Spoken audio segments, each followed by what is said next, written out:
What to do if you find yourself in the probate process. While we all want to avoid probate as much as possible, there is a way to get through it, and we can help you to do it as effectively as we possibly can.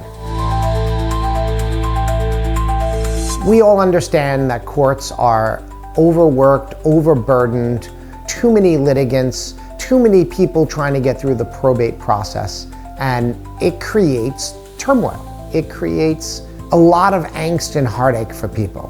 But we can get you through that process. What it looks like starts, like most legal matters, with a fact investigation. Once retained, we'll sit down with you, either in person or over a Zoom meeting or a telephone call, and find out as much as we can about your loved one who passed away. What did they own? Who were they related to? Did they have children? Who were their children? Did their children predecease them? Who are their grandchildren? And we need to assemble all of this information. We need to assemble their names and addresses and where they lived, and if anyone died, when they died. We need to collect a death certificate from your loved one's passing. We need to get as much information as we possibly can. Did they have a will? Do we have the original will? Where is the original will? We take that information and we make a determination of what type of probate are we gonna have. Is it gonna be an administration? Is it gonna be an informal probate? Or is it gonna be a formal probate? Now, if it involves property, that the decedent or your loved one owned a house, in most circumstances, we're gonna have to go through the formal probate process. If there's no will, or the will isn't adequate, it doesn't contain what's called the power of sale, we're gonna have to go through another step called obtaining a license to sell. Well, the probate process starts with a series of documents that we draft that set forth who the personal representative is gonna be. They will lay out who potential personal representatives could be. We'll determine who has priority of appointment. Hopefully that's the person that we're working with. But if it's not, we can still help them. And we'll bring forth the necessary probate action. What will happen next is we'll file with the court. In most instances, generally speaking, we'll receive a citation. We'll have to publish. That allows the world to know that your loved one passed away, the decedent passed away, and that creditors can make a claim. In Massachusetts, creditors have 1 year to assert a claim against an estate. After that 1 year, the rights are extinguished. And then after the citation is issued, the publishing is done, the return of service is returned with a tear sheet, which is proof of publication. Eventually, the court will issue letters of authority to proclaim or let the world know who the personal representative is. These letters of authority are going to allow that personal representative to act on behalf of the estate. At the same time, we'll obtain an EIN, an employee identification number, which is kind of like a social security number for the estate. And with that EIN and the letters of authority, we'll help the personal representative open up a bank account, an estate account. All the money from the estate will be compiled in that account. The personal representative at that point will have the ability to list the property for sale. Mind you, up until this point, the personal representative didn't have the right to sell the property.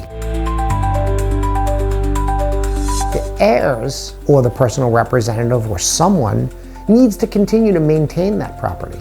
Need to make sure there's heat on, the property's winterized, bills are being paid, furnace is full, accounts, taxes, everything's still running to ensure and protect those assets. Once the person's appointed personal representative, at that point they have access to money. But before that they didn't. It's another one of the downfalls of probate. Over the next year or over the year after the decedent dies, it's kind of a lull period where assets are held in the estate account. Creditors have the right to assert a claim. The house can be sold, assuming there's a power of sale in the will, or there is a will. If not, you have to go down the process of obtaining what's called a license to sell.